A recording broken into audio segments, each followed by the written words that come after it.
మన తండ్రిన దేవుని యందును ప్రభువైన యేసుక్రీస్తునందు నా ప్రియమైన విశ్వాసులందరికీ ఆత్మీయ మేల్కొల్పు మినిస్ట్రీస్ నుండి యేసుక్రీస్తు యొక్క ప్రశస్తమైన నామంలో ప్రత్యేక శుభాలు తెలియజేస్తున్నాను.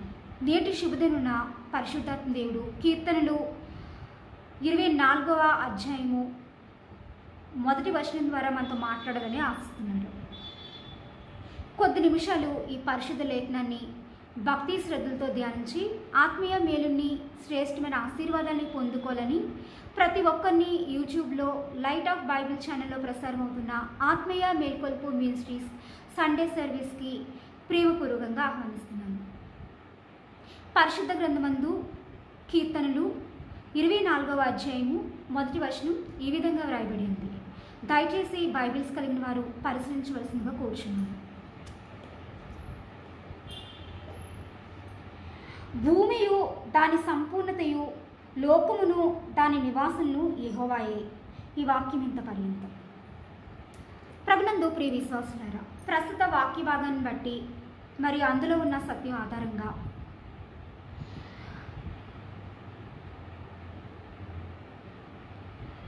సర్వ సృష్టికర్త అంటే ఎవరు? ఈ సర్వ సృష్టికర్త ఒక దైవమా లేక ఇంక ఏ ఇతరమైన ఏదైనా దయ్యమా అన్న విషయం మనం అర్థం చేసుకోవచ్చు. మరి సర్వ సృష్టికర్త అనే పదానికి అర్థం ఏంటంటే సమస్త సృష్టిని కలుగు చేసిన వాడు, ఈ లోకంలో ఉన్న ప్రతి జీవిని, ఈ లోకంలో ఉన్న ప్రతి వస్తువును నిర్మించినవాడు, తయారు చేసినవాడు అని ఇలా రకరకాలుగా అర్థం వస్తూ ఉంటుంది. మరి పరిశుద్ధ గ్రంథంలో పాత నిబంధనలో ఉన్న వాక్యాన్ని బట్టి మరి అందులో ఉన్న ప్రవక్తలు తెలియజేసిన దాన్ని బట్టి ఈ విధమైన సర్వ సృష్టికర్త యెహోవాయే అని మనం కొంతవరకు తెలుసుకోగలిగాం.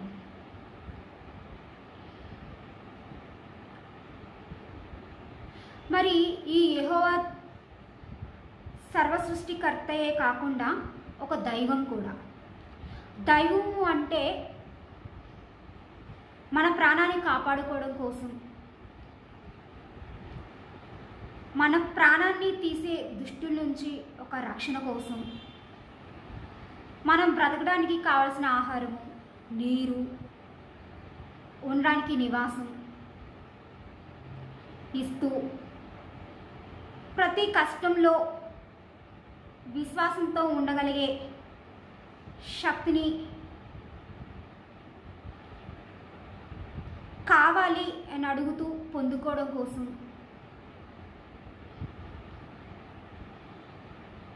ఈ లోకంలో జీవించడానికి అవసరమైన పని చేయడానికి దానికి కావాల్సిన జ్ఞానం కోసం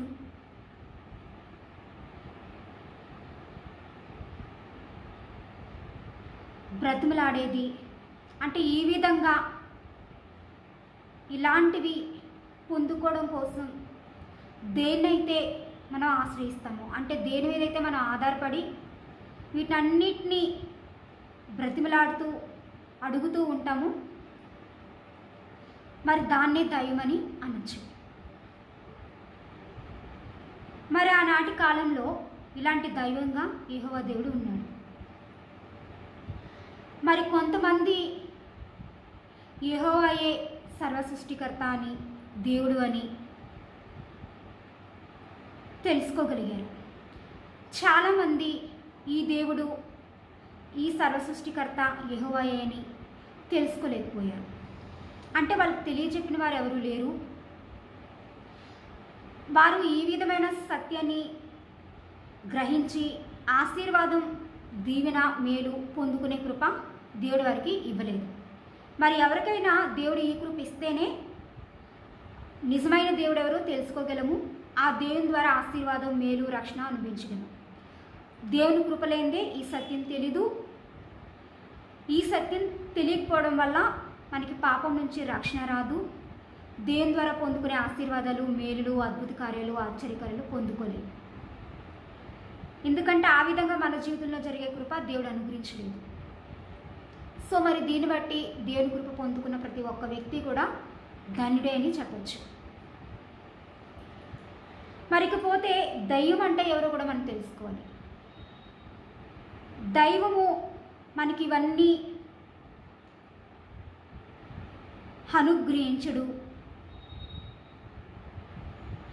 అనుగ్రహించిన మనకి కావాల్సినంత, మనం ఆనందించదగ్గంత, మనం గొప్పవాళ్ళు అయిపోయేంత దీవెనలు మనకి ఇవ్వడు అంటూ ఎప్పుడు చూసినా దేవుని గొప్పతనం పోయేటట్టు, దేవుని మహిమ రాకుండా, దేవుని ప్రజలు ఆయన ఇస్తున్న క్షేమాన్ని బట్టి, ఆశీర్వాదాన్ని బట్టి, చేసే మేలుని బట్టి పూజించనీయకుండా ఆయన మహిమను పోగొట్టడానికి ప్రతిసారి దేవుని మీద ఏదో ఒక నింద మోపుతూ, మరి దేవునికి ఒక శత్రువులుగా పనిచేసేది ఏదైనా సరే ఒక దయ్యం. ఆ దయ్యము సాతాను. అనాది కాలం నుండి ఈ సాతాను పనిచేస్తూనే ఉన్నాడు. దేవునికి శత్రువై దేవుని ప్రజల్ని మరి ఆయన సేవించకుండా తప్పిస్తూ, ఎన్నో ఆశీర్వాదాలు పోగొడుతూ, ఆయన ప్రజలందరినీ కూడా మోసం చేస్తూనే ఉన్నాడు.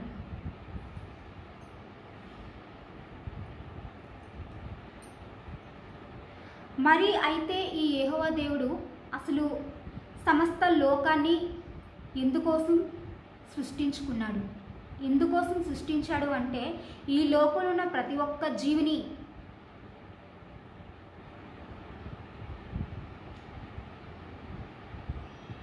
తన్ని స్తుతించుకోవడం కోసమే, తన్ని మహింపరచుకోవడం కోసమే, తన న్యాయం ఏంటో, తన నీతి ఏంటో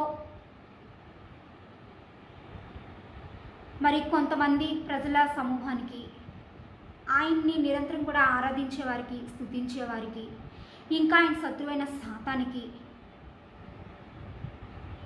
తెలియచెప్పడం కోసం ఈ సమస్త లోకాన్ని కూడా యెహోవా దేవుడు సృష్టించడం జరిగింది. మరి సమస్త సృష్టిలో ఉన్న ప్రతి సృష్టాన్ని, అంటే ప్రతి వస్తువుని, ప్రతి జీవాన్ని ఎందుకు సృష్టించవలసి వచ్చిందో దానికి గల ప్రధాన కారణం ఏంటో కూడా మనం తెలుసుకోవాలి. మరి ఈ లోకం అనేది లేకముందు, ఈ లోకాన్ని ఆయన్ని సృజించక ముందు ఉన్న ఒకే ఒక్క లోకం పరలోకం. ఆ పరలోకంలో ఉన్న ఒకే ఒక దైవం, ఏకైక నిజదేవుడు యెహోవాయే. మరి ఆయన పూజిస్తూ, ఆయన సేవిస్తూ, అంటే ఆయన అనుగ్రహిస్తున్న ప్రతి మేలును అనుభవిస్తూ, ఆయన తీస్తున్న ప్రతి అవసరాన్ని బట్టి ఇంతలా మమ్మల్ని కాపాడుతున్నాడు, రక్షిస్తున్నాడు, ఇంచలా గొప్ప దేవుడని పొగుడుతూ, ఆయనలో ఆనందిస్తూ, అంటే ఆయన స్తుతిస్తూ, ఆ స్తుతిలో ఆనందిస్తూ ఉండే ఒక సమూహం దేవదూతల సమూహం. ఆ దేవదూతల సమూహంతో కలిసి జీవిస్తూ, ఆనందిస్తూ యెహోవా దేవుడు ఆ పరలోకంలో గడిపేవాడు. మరి ఆ దేవదూతలందరిలో ఒక దేవదూతే ఇప్పుడు ఆయన శత్రువుగా పనిచేస్తున్న సాతాను. మరి ఆ దేవదూతల్లో ఒక దేవదూతగా ఉన్న సాతాను లూసిఫర్గా, అంటే అప్పుడు అతని పేరు లూసిఫర్. ఆ లూసిఫర్ అనే ఒక పరిశుద్ధమైన దేవదూతగా ఎప్పుడు కూడా ఆ దూతల్లానే ఆయన ఇస్తున్న కాపుదల, సంరక్షణ, క్షేమాన్ని బట్టి, తీర్చున్న ప్రతి అవసరాన్ని బట్టి, ఆయన ఇస్తున్న సంతృప్తికరమైన జీవితాన్ని బట్టి ఎప్పుడు కూడా వాళ్ళతో కలిసి స్తుతిస్తూ, ఆ స్థితిలో ఆనందిస్తూ, దేవుని నామానికి మహిమకరంగా జీవిస్తూ ఉండే దేవదూతగా ఉండేది. మరి చాలా చక్కని స్వరంతో, చాలా మంచి పాటలు పాడగలుగుతూ, స్తుతించే నైపుణ్యం కలిగి ఈ లూసిఫర్ అనే దేవదూత ఆయన్ని స్తుతిస్తూ ఉండేదన్నమాట. అయితే తనకున్న ఈ నైపుణ్యాన్ని, ఈ విద్యని,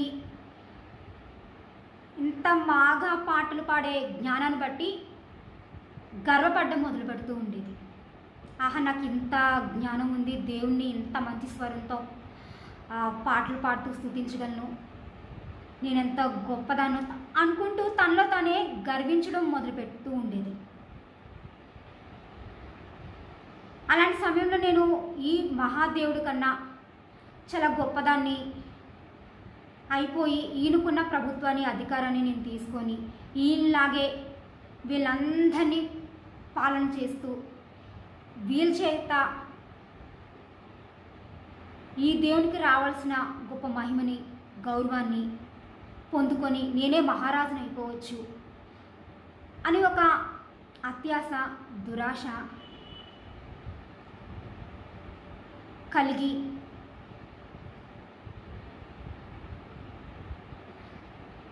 దానికోసం ప్రయత్నాలు చేయడం ప్రారంభిస్తూ ఉండేది. మరి ఈ దేవదూతలో ప్రారంభమైన ఆ దురాశని అత్యాశని గుర్తించిన దేవుడు దాని మూలాన ముందు కలిగే నాశనాన్ని ప్రమాదాన్ని కూలిపోయే తన ప్రభుత్వాన్ని గుర్తించిన యెహోవా దేవుడు ఇంకా ఆ దూత పరలోకంలో ఉంటే మిగిలిన దూతలందరినీ కూడా తనలాగే ఆలోచించేలా ప్రేరేపించి నన్ను నమ్ముతూ నా మీద ఆధారపడుతూ నన్ను స్తుతిస్తూ మేలు క్షేమం ఆనందం రక్షణ అనుభవిస్తున్న ఈ దూతలందరినీ కూడా ఆ విధంగానే ఆలోచించేలా చేసి ఆ ఆశీర్వాదాలు కోల్పోయేలా చేసి వారి నాశనానికి నడిపిస్తుంది. కాబట్టి ఈ దూత వీళ్ళ మధ్య ఉండడానికి వీల్లేదు అని అనుకొని నిర్ణయం తీసుకొని మరి ఆ దూతకు తీర్పు తీర్చి శపించి మాతో పాటు ఈ పైలోకంలో నువ్వు ఉండడానికి వీల్లేదు, మాకన్నా కింద ఉన్న వేరే లోకంలోకి పాతాళ లోకంలోకి వెళ్ళిపో అని చెప్పి గద్దించి తరిమేస్తాడు. మరి అప్పటి నుంచి అది దేవునికి వ్యతిరేకంగా పనిచేసే ఒక గొప్ప శత్రువుగా మారి దయ్యమైన సాతానుగా జీవించడం ప్రారంభిస్తూ ఉంటుంది. ఇక నుంచి పరిశుద్ధ దూతగా దేవుని స్తుతించే భాగ్యం, దాని ద్వారా ఆశీర్వాదం పొందుకునే ధన్యత కోల్పోయి ఇతరుల శాపానికి నాశనానికి దేవుని నామానికి వచ్చే మహిమ రాకుండా అగౌరవాన్ని కలిగిస్తూ ఆ విధంగా ఒక నాశన దూతలాగా పనిచేసేటువంటి ఒక గొప్ప దయ్యంలాగా మారిపోతుంది. ఆ విధంగా లూసిఫర్ అనే పేరు సాతాను అయిపోతుంది. సాతాను అంటే చాలా పెద్ద దయ్యము, నాశన పాత్రమైంది, నాశన దూత అని అర్థం. అంటే దేవుని స్తుతిస్తూ దేవుని పని చేస్తూ దేవుని సేవ చేస్తూ దేవునికి సహాయం చేస్తూ పరిశుద్ధంగా జీవించే ఒక దేవదూత కాస్త ఒక నాశన పాత్రమైన దూతగా మారిపోయింది. అంటే దైవంతో సమానంగా కూడా మహిమ పొందుకునే స్థితి నుంచి పడిపోయింది. అంటే విశ్వాసంలో పడిపోయింది. అంటే దేవుని ప్రభుత్వం కోరకుండా తన సొంత ప్రభుత్వంలో తన సొంత అధికారంలో దేవుని మించిపోయి దేవునిలాగా దేవుడు ఉండే స్థానాన్ని కోరుకొని మొత్తం అక్కడున్న లోకాన్ని అంతటిని కూడా ఏలేద్దామనే ఒక దురాశతో మరి తనున్న గొప్ప స్థితి నుంచి కింద స్థితిలోకి పడిపోయింది. అప్పటి నుంచి దేవునికి ఇంకా ఇంకా ఇంకా మహాశత్రుగా మారుతూ దేవునికి స్తుతులు అర్పించే వారిని తప్పించడానికి రకరకాల ప్రయత్నాలు చేస్తూ దేవుని మీద కోపాన్ని పెంచుకుంటూ నాకున్న మహిమ అంతా కూడా దేవుడు పోగొట్టేసి నన్ను ఒక మహిమ లేని వాడిలాగా మహిమ లేని దానిలాగా చేసి అక్కడ తను ఆనందిస్తున్నాడు అన్న కోపాన్ని పెంచుకుంటూ ఇంకా ఇంకా ఇంకా ఇంకా శత్రువుగా జీవిస్తూ మళ్ళా ఆ మహిమను తిరిగి ఎలా పొందుకుందాము, ఆయనకన్నా గొప్ప అధికారాన్ని లేదా ఆయన అధికారాన్ని సాధించి ఆయన మహిమను ఎలా అక్రమంగా అన్యాయంగా తీసుకుందాము అంటూ ఆలోచిస్తూ దాని కొరకు సకల ప్రయత్నాలు చేస్తూ కొట్టుమిట్లాడుతూ ఆ కింది లోకంలో రోధిస్తూ ఉందన్నమాట, శాపకరమైన స్థితిలో.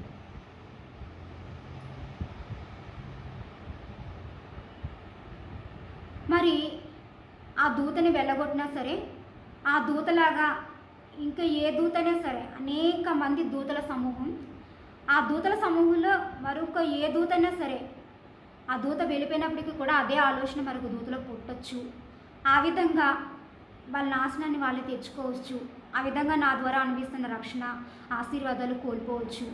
కాబట్టి దీనికి మరేదైనా పరిష్కార మార్గం చూడాలి అని ఆలోచించిన యెహోవా దేవుడు ఏం చేస్తాడంటే, ఈ పరలోకం కాకుండా ఇంకో లోకాన్ని సృష్టించాలి. ఆ లోకంలో కొంతమంది మనుషుల్ని లేదా కొన్ని జీవుల్ని సృష్టించి ఆ జీవుల్లో ఒక న్యాయాన్ని, ఒక నీతిని స్థాపించి, ఒక ధర్మాన్ని ఏర్పరిచి, వారికి కొన్ని పనులు ఇచ్చి, వారు జీవించే విధానం ద్వారా, వారు చేసే పనుల ద్వారా, వారు ఉంచే విశ్వాసం ద్వారా, వారు చేసిన పాపం ద్వారా, వారికున్న చెడ్డ ఆశను బట్టి, చెడ్డ కోరికలు బట్టి, వారు నా మార్గాన్ని మీరి ప్రవర్తించడం వల్ల, వాళ్ళ సొంత ప్రభుత్వాలు కోరుకోవడం ద్వారా వారికి ఏ విధమైన నాశనం వస్తుందో వాన్ని బట్టి చూపిస్తూ ఆ దేవదూతలందరిలో కూడా ఒక నీతిని, న్యాయాన్ని స్థాపిస్తూ వాళ్ళకి దేవుడు ఏర్పరిచిన రక్షణ పోకుండా చూద్దామని దేవుడు నిర్ణయించుకొని లోకాన్ని, అంటే మరొక లోకాన్ని, అందులో కొన్ని జీవుల్ని సృష్టిద్దామని నిర్ణయించుకొని మరి తన నాసిక రంధ్రాల నుంచి వస్తున్న ఒక ఊపిరిని, జీవవాయువుని మట్టితో చేసిన ఒక బొమ్మలో ఊది ప్రాణం లేని మట్టి బొమ్మకి జీవాన్ని కలుగు చేసి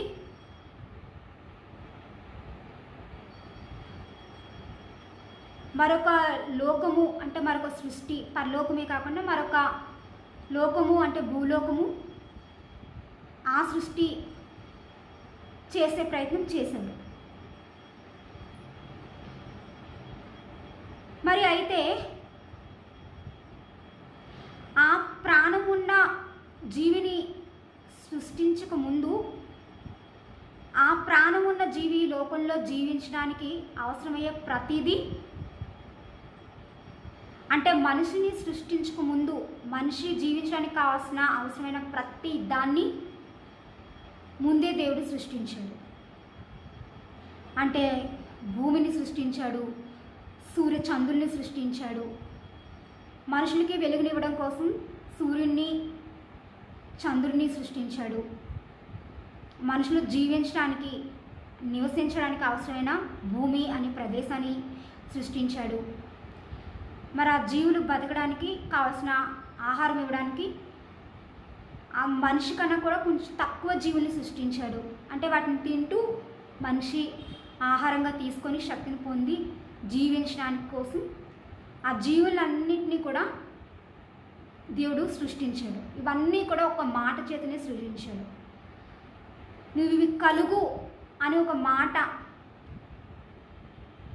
ఆజ్ఞాపించగానే తన శక్తివంతమైన మాట ద్వారా మరి ఆ జీవులన్నీ కూడా కలిగినాయి. అంటే తన మాటలో ఉన్న శక్తి ద్వారా సమస్త సృష్టిని సృష్టించడం ప్రారంభించాడు.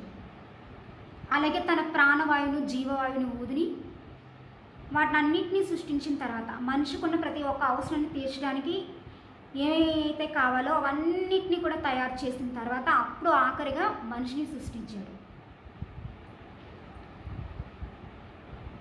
మనిషిని తన పోలికలో సృష్టించాడు. మిగిలిన జీవులన్నీ కూడా వేరువేరు రూపాల్లో ఉంటే మనిషి మాత్రం తన రూపంలో ఉండేలాగా సృష్టించడం జరిగింది. ఈ విధంగా మనుషులను సృష్టించిన తర్వాత మీరు నేను చెప్పిన ప్రతి మాట వింటూ మీకు కావాల్సిన ప్రతి ఒక్క అవసరం కోసం నన్ను ప్రార్థిస్తూ, మీరు ప్రార్థించడం ద్వారా నేను చేసే ప్రతి మేలుని బట్టి నన్ను స్తుతిస్తూ ఆ విధంగా నిత్య క్షేమాన్ని అనుభవిస్తూ ఉండాలి అనే ఒక నీతిని న్యాయాన్ని భూలోకంలో సృష్టించాడు. ఆ నీతిని ఆ న్యాయాన్ని మరి పరలోకంలో ఉన్న దేవదూతలందరూ కూడా చూసేలాగా నియమించడం జరిగింది. ఆ విధంగా పరలోకంలో ఉండే తన ప్రభుత్వమే కాకుండా మరి ఈ లోకంలో కూడా తన ప్రభుత్వాన్ని ఆ విధంగా స్థాపించడం జరిగింది.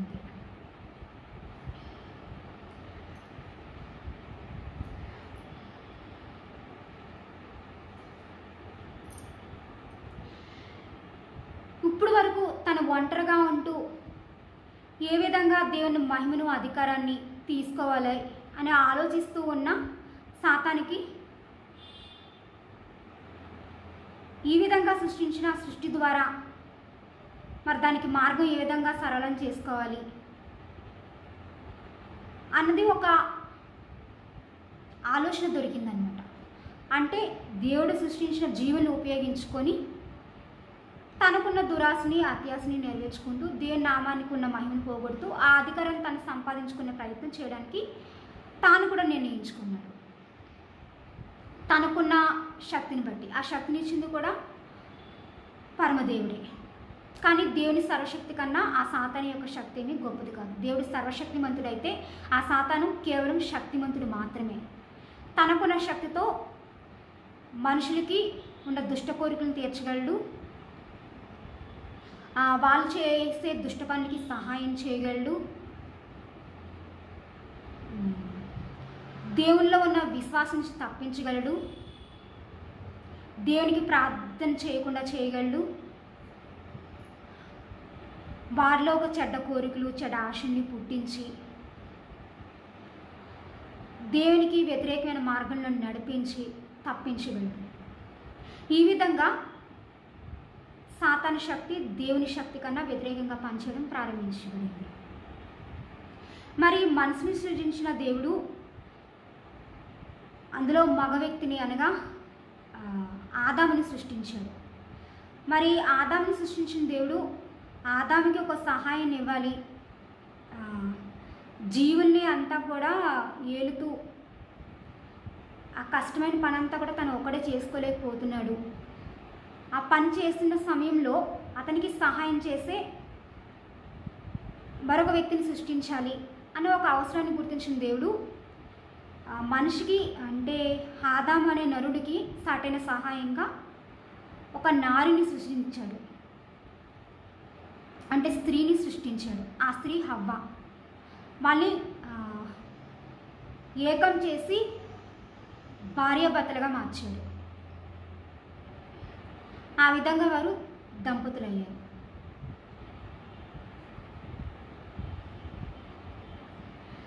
వారికి ఒక ఏదైనా తోట ఇచ్చి ఆ తోటలో ఉన్న పూల మొక్కల్ని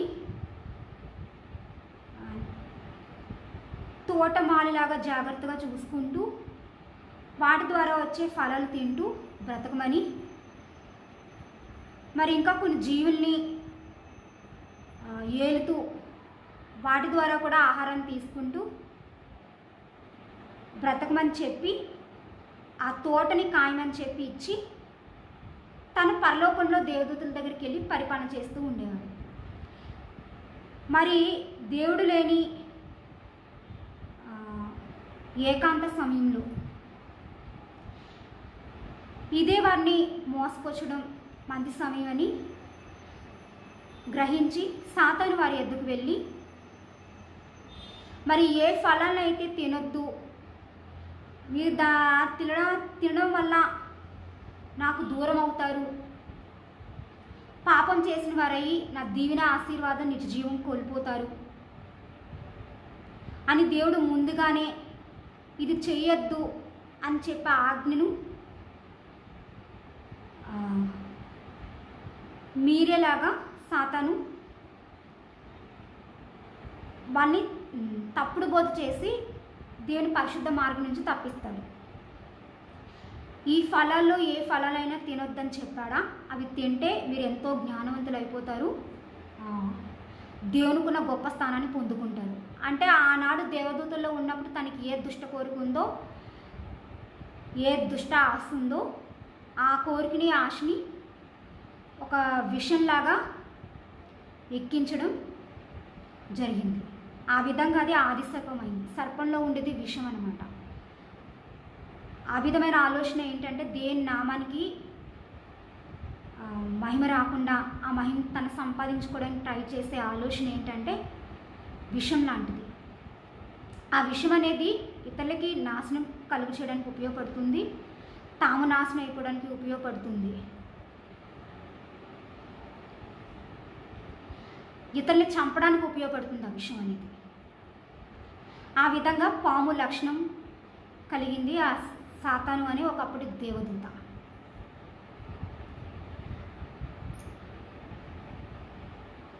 ఆ విధంగా మరి ఆజ్ఞ మీరేలా చేసి, దేవుని మాట మీరేలా చేసి, దేవుని ప్రభుత్వం నుంచి తప్పించి దేవుని చేత శాపం పొందుకునేలా చేస్తుంది.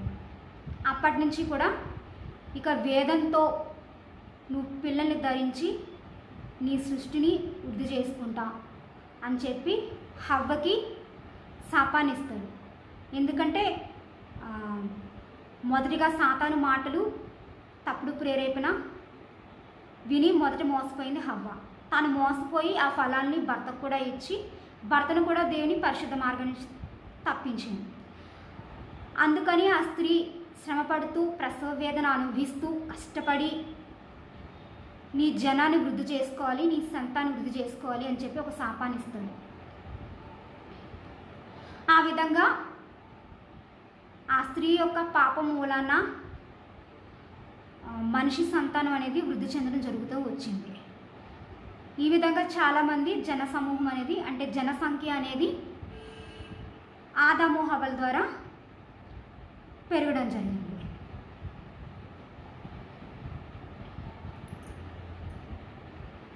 మరి అందులో కొంతమందికి యెహోవా దేవుడే నిజమైన దేవుడు అని తెలుసు, కొంతమందికి అంటే వాళ్ళ పితరులు అంటే తల్లిదండ్రులు చెప్పకపోవడం వల్ల కొంతమందికి తెలిసేది కాదు.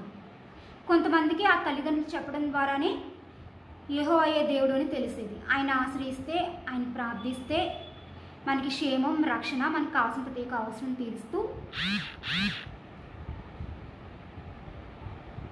మనల్ని పరిపాలన చేస్తాడు అనే విషయం చెప్పడం ద్వారా కొంతమంది జనంకి తెలిసింది. మరి ఆ ప్రజల్లో కూడా యెహోవా దేవుడు ఉంటూ ఆ విధంగా వారికి కావాల్సిన అని అనుగ్రహిస్తూ క్షేమాన్ని ఇస్తూ పరిపాలించడం మొదలుపెట్టాడు. మరి కొంత సమయం హవ్వ ఆదాములతో పాటు లేనట్టే మరి ప్రజలతో కూడా సమయం గడిపే దేవుడు అంటే ప్రజల్లో ఉంటూ వాళ్ళ అవసరాలు తీరుస్తూ వాళ్ళ క్షేమాన్ని ఇస్తూ ఉండే దేవుడు కొంత సమయం అలా పరలోకంలోకి వెళ్ళి దేవదూతల్లో పరిపాలన చేస్తున్న సమయంలో ఏంటంటే వాళ్ళకి అవసరం తీరకపోయేసరికి, వారికి ఉన్న కష్టం తీరకపోయేసరికి, ఎందుకంటే వారి మధ్య దేవుడు లేడు, అయినా సరే వారి విశ్వాసం ఉంచడం ద్వారా దేవుడు నిండించిన సమయానికి ఆ అవసరం తీయడం, ఆ కష్టం తీయడం జరిగేది. బట్ ఆ సమయం వరకు కూడా వాళ్ళు వేచి ఉండలేక అంటే నిరీక్షణ లేక ఈ అవసరం దేవుడు తీర్చడం లేదు, ఈ కష్టం నుంచి మమ్మల్ని తప్పించడం లేదు అనుకుంటూ మెల్లిమెల్లిగా దేవునికి వ్యతిరేకంగా ఆలోచించే జ్ఞానాన్ని సాతాను వారి హృదయాల్లో పుట్టించడం జరిగింది. ఇక లాభం లేదు, యెహోవా దేవుడి వల్ల మాకు ఈ అవసరాలు తీరువు, ఈ కష్టం తీరు, మేము ఎప్పుడు ఇలా బాధపడాల్సి వస్తుంది అని చెప్పి వారికున్న అవసరాన్ని బట్టి, వారికున్న కోరికలను బట్టి, వారికున్న ఆశను బట్టి మేము ఒక దేవుణ్ణి మాకు మేమే సృష్టించుకోవాలి అని చెప్పి ఇది తమకున్న జ్ఞానంతో తమకు తామే ఒక దేవుణ్ణి సృష్టించుకొని పూజించుకుంటూ ఆ దేవుని ద్వారా, ఆ దేవతల ద్వారా మాకున్న ప్రతి ఒక్క అవసరం తీర్చుకోవాలి, మేము కాపాడబడాలి, మేము సృష్టించుకున్న ఆ దేవుడే మమ్మల్ని పరిపాలించాలి, ఆ వ్యక్తి ద్వారా మేము క్షేమాన్ని అనుభవించాలి, మా అవసరాలు తీర్చుకోవాలి, ఇలా పదే పదే ఆలోచిస్తూ వాళ్ళ ఊహా జ్ఞానాలతో కొన్ని బొమ్మలను వారికి వారే సృష్టించుకుంటూ ఉంటారు. అంటే వారి అవసరాలను బట్టి కొంతమంది దేవుళ్ళని, దేవతల్ని వాళ్ళే సృష్టించుకోవడం ప్రారంభించారు. అందులో ముందుగా ఒక దూడని సృష్టించుకుంటారు. పోత పూసిన ఒక దూడని సృష్టించుకుంటాడు. ఆ దూడే మా దైవం, ఆ దూడే మా ప్రతి ఒక్క అవసరం తీరుస్తుంది, మా కష్టం నుంచి కాపాడుతుంది, మాకున్న ఆశలు కోరికలు తీరుస్తుంది. మేము దేవుణ్ణి నమ్మి ప్రార్థించి మా అవసరాలు తీర్చుకుంటూ క్షేమం పొందినట్టే ఈ దూడను కూడా నమ్మి మేము క్షేమాన్ని పొందుకుంటూ మా అవసరం తీర్చుకోవచ్చు. ఇది మాకు ఇక నుంచి దేవుడిగా ఉంటుంది అని చెప్పి అలా ఒక తమంతట తామే తమ జ్ఞానంతో తమ నైపుణ్యంతో అలా బొమ్మల్ని సృష్టించుకుంటూ తమకు ఒక సొంత దేవుళ్ళని దేవతల్ని ఏర్పరచుకొని అసలైన యెహోవా దేవుడి మార్గం నుంచి తప్పించుకొని తమకు తమే దేవతల్ని సృష్టించుకోవడం ప్రారంభించారు. అంటే తమ అవసరాలను బట్టి రకరకాల దేవుళ్ళు రకరకాల దేవతలు పుట్టాయి. మరి ఆ విధమైనటువంటి అవిశ్వాసం దేవునికి వ్యతిరేకంగా తమ సొంత జ్ఞానంలో తమకు తామే వేరే దేవుల్ని దేవతల్ని సృష్టించుకుంటూ దేవునికి విరుద్ధంగా నడుస్తూ మరి అదే అసత్యాన్ని అదే అబద్ధపు జీవితాన్ని వారి పిల్లల తరాలకి కూడా అదే సంక్రమించేలా జీవిస్తూ దేవుని రోషానికి దేవుని ఉగ్రతకి గురవుతూ దేవుని శిక్షలకి పాత్రులవుతూ దేవుని ద్వారా మరణాలు కూడా పొందుకుంటూ ఉండేవారు. అయినా సరే అవసరం ఉన్న సమయంలో ఇంకా కష్టం తీరిన సమయంలో దేవుని యందు విశ్వాసం ఉంచేవారు కాదు. అంటే అర్జెంటుగా వారి అవసరాలు తీరిపోవాలి, అర్జెంటుగా కష్టం నుంచి వారు కాపాడబడేయాలి, అంతే తప్ప దేవుని కోసం ఎదురు చూడడం అనేది ఉండదు. సో అలా తీర్చకపోతే ఆ సమయంలో మేము సృష్టించుకునే ఈ దేవతలు దేవుళ్ళు మా అవసరాలు తీర్చాలి. వారికి ఏదైనా పని చేయడానికి ధనం అవసరమైంది. ఉదాహరణకి దేవుడు ఆ ధనం ఇచ్చే సమయం ఇంకా రాలేదు కాబట్టి మాకు ఒక ధనలక్ష్మి ఉండాలి, మాకు ఆకలేస్తుంది, మాకు ధాన్యం కావాలి, మాకు ధాన్యం ఇచ్చే ఒక ధాన్యలక్ష్మి కావాలి,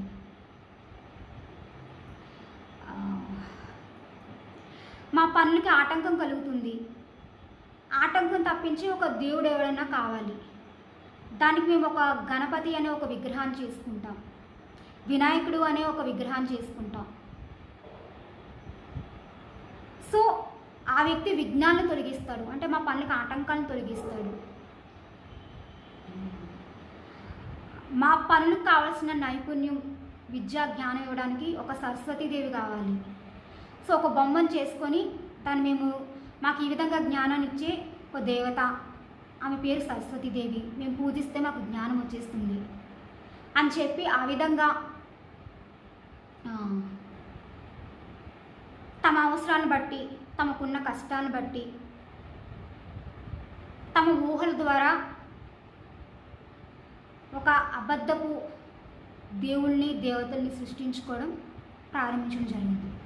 ఈ విధంగా అన్య దేవతలు దేవుళ్ళు అనేవాళ్ళు ఉద్భవించడం జరిగింది. అంటే మనిషికున్న ప్రతి ఒక్క అవసరాన్ని బట్టి వాళ్ళకున్న అవిశ్వాసాన్ని బట్టి దేవుని ఆజ్ఞను మీరుతూ అపరిశుద్ధంగా జీవించే జీవితాన్ని బట్టి అవిధేయతను బట్టి సహనం లేని తనాన్ని బట్టి ఓర్వలేని గుణాన్ని బట్టి ఇలా రకరకాల దేవతలు దేవుళ్ళని వాళ్ళకి వాళ్ళే సృష్టించుకోవడం ప్రారంభించారు. మరి ఇలా సృష్టించుకొని వాళ్ళనే దేవతలుగా దేవుళ్ళుగా ప్రచురించుకోవడం జరిగేది. మరి కనకదుర్గ, దుర్గా అంటే ఆశ్రమైందని అర్థము, కనకం అంటే బంగారం, అంటే కొన్ని కష్టాల బంగారం కాపాడుతుంది అని ఒక వ్యర్థమైన నమ్మకం అవిశ్వాసం ఇలా ప్రారంభించబడడం జరిగింది. మరి ఆంజనేయ స్వామి సహాయం చేసేవాడు. సో మాకు సహాయం అనే అవసరం తీరుస్తున్నాడు కాబట్టి అతనికి ఆంజనేయ స్వామి అని పేరు పెట్టడం. ఆ విధంగా ఇలా కొంతమంది దేవతల్ని దేవుళ్ళని వాళ్ళు సృష్టించుకున్నారు. మరికొంతమంది దేవతలు దేవుళ్ళు ఎలా ఉద్భవించారంటే ఈ లోకంలో కొంతమంది రాజులు, అధికారులు, న్యాయాధిపతులు, నాయకులే దేవుళ్ళగా ఉద్భవించారు. మరి ఎలా అంటే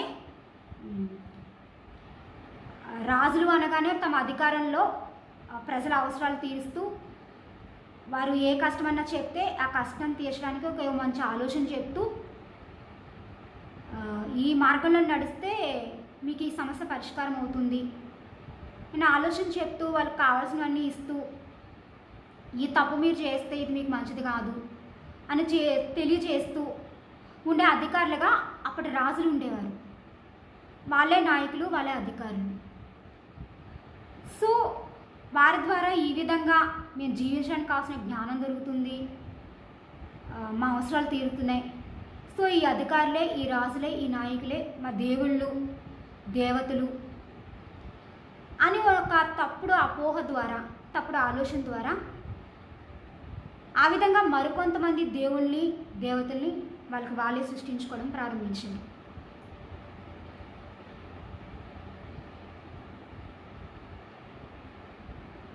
ఇవన్నీ కూడా వాళ్ళకి వాళ్ళే కల్పించుకొని వాళ్ళ అవసరాల కోసం వాళ్ళ ద్వారా తయారైన దేవుళ్ళు, దేవతలు. అంతే తప్ప ఆది యందు ఉన్న ఏకైక నిజమైన దేవుడు ఒక్కరే ఒక్కరు.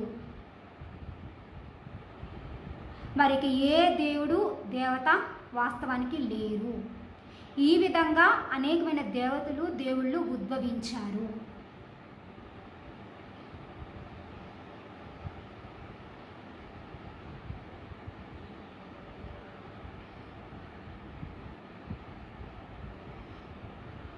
ఇంకా చాలామంది దేవుళ్ళు, దేవతలు ఉన్నారు కదండి. మరి రాముడు అభిషిక్తుడు అంటారు. అభిషిక్తుడు అంటే అభిషేకం, పట్టాభిషేకం పొందినవాడు ఎవరండి? రాజు. ఆ పట్టాభిషేకం ఎవరికి చేస్తారో? ఒక రాజుకు చేస్తారు. మరి ఆ విధంగా ఒక రామాలయం ఉద్భవించింది. అంటే దేవతలు, దేవుళ్ళే కల్పించబడి ఉద్భవించడం కాదు, వాళ్ళకి ఒక గుళ్ళు కూడా కట్టేశారు. ఆ విధంగా ఒక రాజైన పట్టాభిషేకం పొందుకొని ఒక రాజైన ఒక రాముడికి ఒక గుడిని కట్టేసి రాముడిని దేవుడిగా పూజించడం ప్రారంభించాడు. ఈ రాముడు మాకు న్యాయాన్ని తీరుస్తాడు, మా కష్టంలో మమ్మల్ని ఆదుకుంటాడు, మా అవసరాలు తీరుస్తాడు. సో మా కష్టాన్ని, బాధని తీర్చే దేవుడు మాకు ఒక మంచి లక్షణం నేర్పుతాడు. తన సొంత భార్యనే తప్ప ఇతన్ని ఆ దృష్టితో చూడ్డు. ఒక మంచి గుణం ఉన్నవాడు. సో ఆ విధమైన గుణం మాకు నేర్పుతాడు. అంటే వాళ్ళకున్న లక్షణాలు, గుణాలని బట్టి కూడా కొన్ని విగ్రహాలు వాళ్ళ చేతుల ద్వారా నిర్మించబడి దేవుళ్ళుగా, దేవతలుగా అవతరించబడ్డాయి. రామావతారం, కృష్ణావతారం. రామావతారం, కృష్ణావతారం. రాముడి అవతారం అయిపోయిన తర్వాత కృష్ణావతారం వచ్చిందంట. వాళ్ళందరూ ఉన్నారండి. కానీ ఏంటంటే వాళ్ళు కొంతమంది కొంతకాలం పరిపాలించే కొంతమంది రాజులు, నాయకులు అంతే. వాళ్ళ అవసరాలు అంత తీరుస్తూ, వాళ్ళ కష్టాన్ని అంతలాగా తీరుస్తూ, వాళ్ళకి ఆపద్బాంధువులు అయిపోవడం వల్ల వాళ్ళ దేవుళ్ళు అయిపోయారు. వాళ్ళ అడగగానే వాళ్ళ ఆశలు, కోరికలు, అవసరాలు తీర్చే వాళ్ళందరూ కూడా వాళ్ళ రాజులు అవనివ్వండి, నాయకులు అవనివ్వండి, వాళ్ళు సృష్టించుకున్న రకరకాల విగ్రహాలు అవనివ్వండి, అవన్నీ కూడా వాళ్ళ దేవతలు, దేవుళ్ళు అయిపోయినాయి. ఈ విధంగా అన్య దేవతలు, దేవుళ్ళు సృష్టింపబడ్డారు. మనుషుల చేత సృష్టింపబడ్డారు. మనుషుల చేత సృష్టింపబడ్డారు. మనుషుల చేత కలుగు చేయబడ్డారు. మనుషులు దేవుడి చేత సృష్టింపబడిన వాస్తవము, సత్యము నుంచి క్రమక్రమంగా తప్పిపోతూ మనుషులే తమ ఒక అవసరమైన తమను కాపాడగల దేవుళ్ళని, దేవతల్ని సృష్టించుకోగలరు అన్న ఒక అబద్ధపు జీవితంలోకి సమస్త సృష్టి వచ్చేసింది. ఆ విధంగా నిజమైన ఏకైక దేవుడైన యెహోవాని ఆరాధించడం మానేశారు. ఇక నుంచి వాళ్ళ దేవతలుగా దేవుళ్ళుగా భావిస్తూ, వాళ్ళని పూజిస్తూ, వాళ్ళని ఆశ్రయిస్తూ జీవిస్తూ నిజమైన ఏకైక యెహోవా దేవుని నుంచి తప్పిపోయారు. ఈ విధంగా దేవుని సంబంధమైనవన్నీ కూడా అన్యమైపోయినాయి.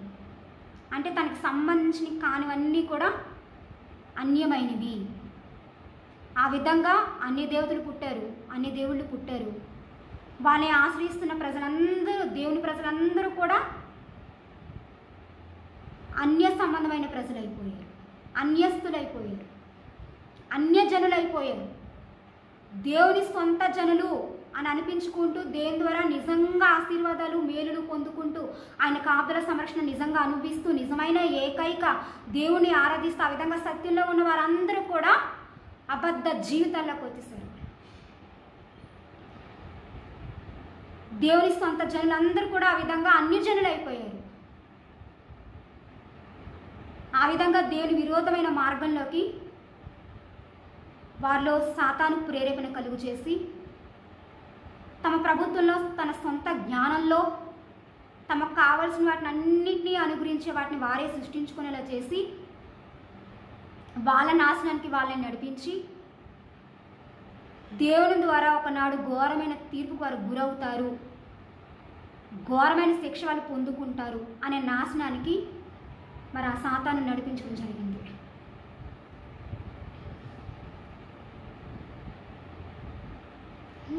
అలాగే ఇంకా దేవుళ్ళు దేవతలు ఉన్నారండి. గాలి అనేది ఒక అవసరం, సో మాకు వాయుదేవుడు ఉన్నాడు. కొన్ని అవసరాలకి అగ్ని అవసరం, మాకు అగ్నిదేవుడు ఉన్నాడు.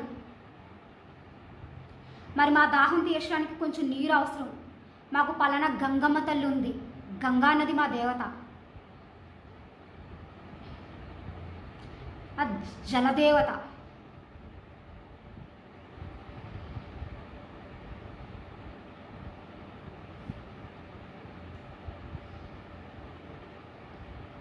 ఒక నాగుపాము దేవుని సృష్టించడంలో జీవుల్లో ఉన్న ఒక జీవే పాము అనేది. కానీ కాకపోతే దానికి మిగిలిన జీవుల కన్నా కూడా కొంచెం కుయుక్తి అనేది ఉంది, అంటే చెడ్డ జ్ఞానం అనేది ఉంది. మరి ఆ చెడ్డ జ్ఞానం ఉన్న ఆ జీవిలోనే సాతాను ఉంది. ఆ విధంగా నాగదేవత వెలిసింది.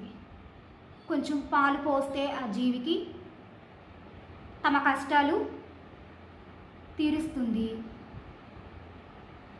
తమ అవసరాలు ఆ నాగదేవత తీరుస్తుంది. దేవుని చేతిలో సృష్టింపబడిన సృష్టి అంతా కూడా అప్పుడు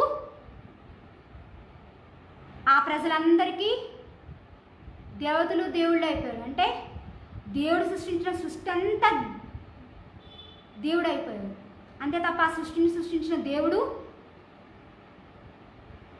వాళ్ళ గౌరవాన్ని, మహిమను కోల్పోయాడు. ఇది ఆయన పాపం, ఆయన తప్పు కాదు. ఆ ప్రజల యొక్క అవివేకం, అజ్ఞానం, నిరీక్షణ, సహనం లేని గుణం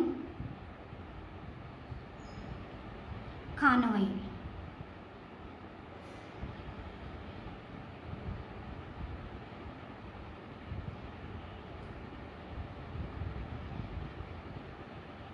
ఆంజనేయ దండకం చదివితే మాకు ధైర్యం వస్తుంది. మాకు రకరకాల శత్రువులను బట్టి, మనం చంపేసే వాళ్ళని బట్టి, మా ప్రాణాలు తీసే వాటిని బట్టి మాకు భయం ఉంది. సో ఇందులో మాకు ధైర్యం కావాలి. ధైర్యం అనేది మాకు ఒక అవసరం.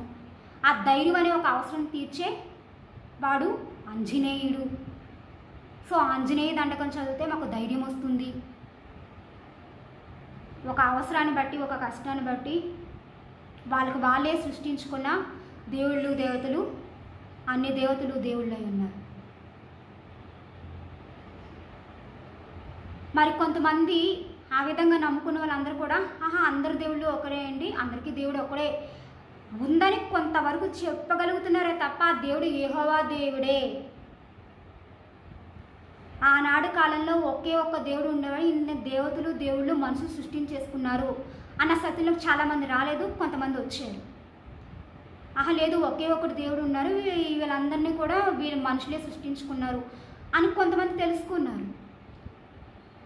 ఒక దేవుడు ఉన్నారంటున్నారు తప్ప ఆ దేవుడు యెహోవా దేవుడే అని ఒక సత్యాన్ని తెలుసుకోలేకపోతున్నారు, నమ్మలేకపోతున్నారు. ఆ విధమైన అవిశ్వాసాన్ని, అపనమ్మకాన్ని, అవిధేయతని సాతాను ఆ విధంగా వారి అబద్ధం నమ్ముకొని వాళ్ళే నాశనం అయిపోయేటట్టు, నాశన మార్గంలో ఉండేటట్టు, దేవుని ఉగ్రత శిక్షకు పాలయ్యేటట్టు చేసేసాడు. తనకున్న శక్తి ద్వారా ఇదంతా చేశాడు. ఆ విధంగా వాళ్ళని ఆ విధంగా అపనమ్మకంలో, మూఢ విశ్వాసాలు, మూఢ నమ్మకాల్లో జీవించేలా సాతాను ఆత్మ హృదయాన్ని ప్రేరేపించడం మొదలైంది. ఆ విధంగా దయ్యపు ఆత్మ, దురాత్మ శక్తి మూలంగా పొందుకునే ఆశీర్వాదాలు, మేలులు, బట్ మన ఆశీర్వాదాలు మేలుని కూడా అనలేం. ఈ లోకంలో ఉన్నంతకాలం కొన్ని బెనిఫిట్లు పొందుకునే కొన్ని సోర్సెస్ అన్నమాట. ఫ్యాన్ ఉంటే కాసేపు మనకి చల్లగాలి వస్తుంది, అది కరెంట్ ఉన్నంత వరకే. ఇలా ఒక ఫ్యాన్ లాంటి సోర్స్ ఎలాగో, ఒక బెడ్ లాంటి సోర్స్ ఎలాగో, మనం కూర్చోడానికి ఉండే చైర్ సోర్స్ ఎలాంటిది, ఇవన్నీ కూడా మనుషులు తమ జ్ఞానం చేత నిర్మించుకునేవి. కానీ ఆ జ్ఞానం ఇచ్చేది ఆ దేవుడు అనే విషయాన్ని మర్చిపోయి ఈ విధంగా లోకంలో ఉన్న ఇతరితర కల్పించబడ్డ అబద్ధ దైవాల్ని ఆరాధించడం మొదలు పెడుతూ మరి ఏకైక యెహోవా దేవుని కాపుదల సంరక్షణ పోగొట్టుకొని ఆ విధంగా నాశన మార్గంలో జీవిస్తున్న ప్రజలు ఈనాడు అనేక మంది ఉన్నారు. సాయిబాబా దేవుడు సాయం చేసేవాడు. వాళ్ళకి అవసరం సహాయం, ఆ అవసరాన్ని బట్టి పుట్టిన మరొక దైవం సాయిబాబా. ఆ వ్యక్తి ఉండే ప్రాంతాన్ని బట్టి షిరిడి సాయిబాబా.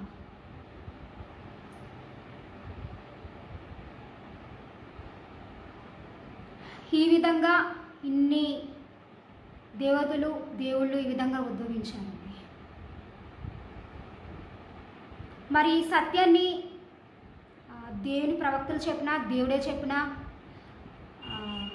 దేవుడు తన రూపంలో సహాయంగా ఇచ్చిన ధర్మశాస్త్రమైన పరిశుద్ధ గ్రంథం చెప్పినా వారు ఇక నమ్మలేనంత మూఢ విశ్వాసంలోకి, గుడ్డితనంలోకి వాళ్ళు ఆల్రెడీ వచ్చేయడం జరిగింది.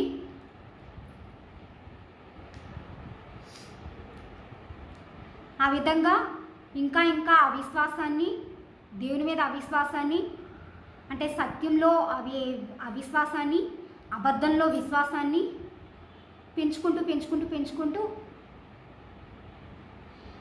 అదే బలపడిపోయింది.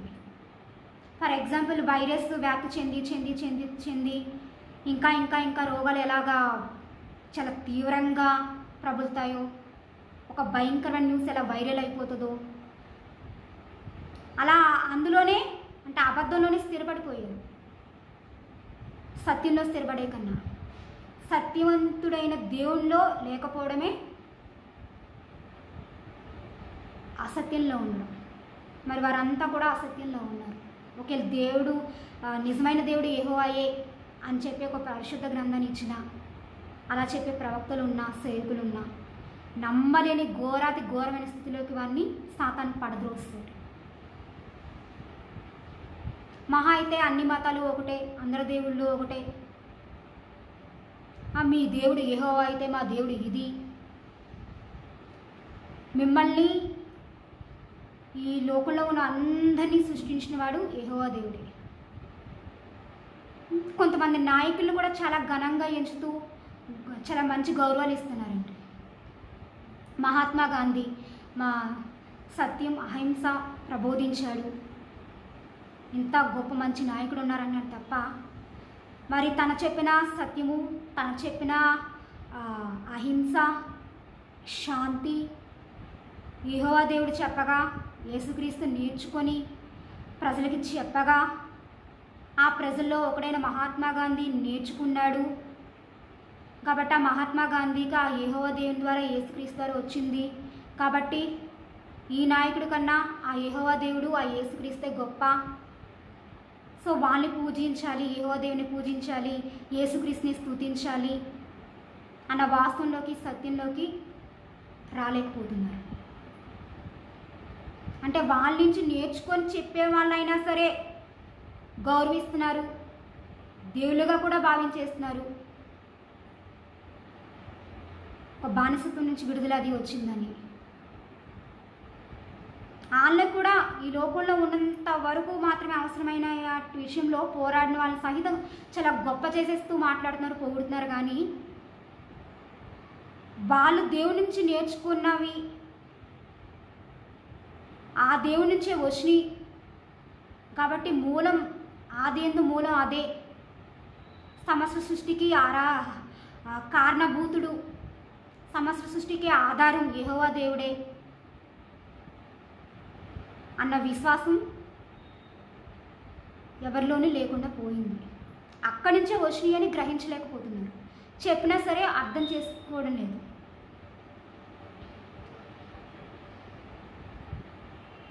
అంటే ఒక ఎయిడ్స్ వ్యాధిలాగా తయారైంది. ఎయిడ్స్కి మందు కనిపెట్టలేకుండా ఇంకా ఎయిడ్స్ వచ్చిన వాళ్ళు చచ్చిపోవాలి అని ఒకప్పుడు ఉండేది. ఇంకా ఆ విశ్వాసం అనే జాడ్యానికి, ఆ విధేయత, ఆ మూర్ఖత్వం అనే జబ్బుకి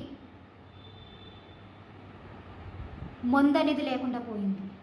అలా చేసుకుంది వారే. వాళ్ళు ఆ విధమైన శక్తిని, తంత్రాన్ని, ఆ విధమైన దుష్ట జ్ఞానాన్ని ప్రేరేపించింది ఆ సాతానే. మరి ఇంత నాశనానికి వాళ్ళని నడిపించాడు.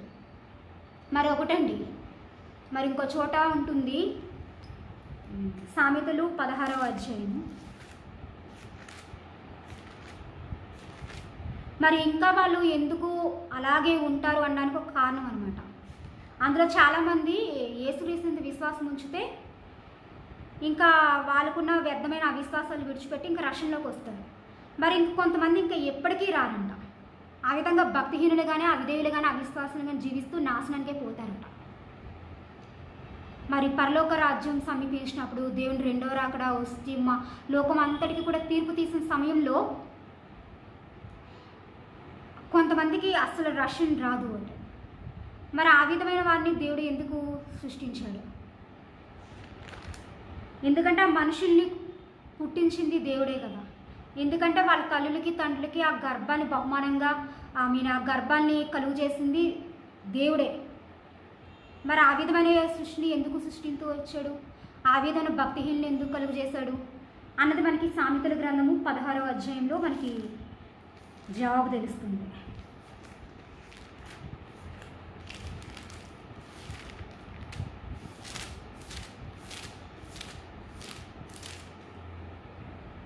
సామెతల గ్రంథము 16వ అధ్యాయము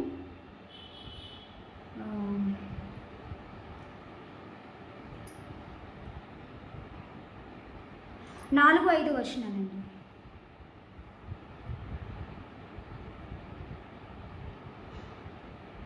యెహోవా ప్రతి వస్తువును దాని పని నిమిత్తము కలుగు చేసెను, నాశన దినమునకు ఆయన భక్తిహీనులను కలుగు చేసెను. మరి వాక్యం ప్రకారం భక్తిహీనులు ఎవరండి? వాళ్ళే. ఎందుకంటే సృష్టిని సృష్టించిన సృష్టికర్తను గౌరవించకుండా, పూజించకుండా, ప్రార్థించకుండా, ఆయన దేవుడని గ్రహించకుండా, క్షేమము, ఆరోగ్యం, అవసరమైన ప్రతిదీ రక్షణ ఆయన ద్వారానే వస్తుందని గ్రహించక, ఆయన సృష్టించిన వాటినే దేవుళ్ళగా, దేవతలుగా ఎంచుకొని మరి సృష్టిని, లోకాన్ని పూజించుకుంటూ ఆ లోకం మీద ఆధారపడుతూ జీవిస్తామని అందరూ కూడా భక్తిహీనుల సమూహం. మరి ఆ విధమైన వారిని మనుషుల ద్వారా తరతరాల్లో ఎందుకు పుట్టిస్తూ ఉన్నాడంటే నాశనానికి. ఎందుకంటే భక్తిహీనుల్ని నాశనానికి కలుగు చేశాడు. ఎందుకంటే భక్తిహీనులు లేకపోతే భక్తిహీనత అనే అర్థము తన యందు విశ్వాసం ఉంచగల మనిషికి తెలియకపోవడం వల్ల తను కూడా విశ్వాసం లేనివాడు అయిపోతాడు. సో తను నీతి లేనివాడు అయిపోతాడు. సో నీతిమంతులకి ఆ నీతి ఉండేటట్టు, విశ్వాసం ఉంచగలిగే విశ్వాసానికి విశ్వాసం ఉండేటట్టు, అంటే ఏది విశ్వాసం అంటారు, ఏది అవిశ్వాసం అంటారు, ఏది భక్తి అంటారు, ఏది భక్తిహీనత అంటారు,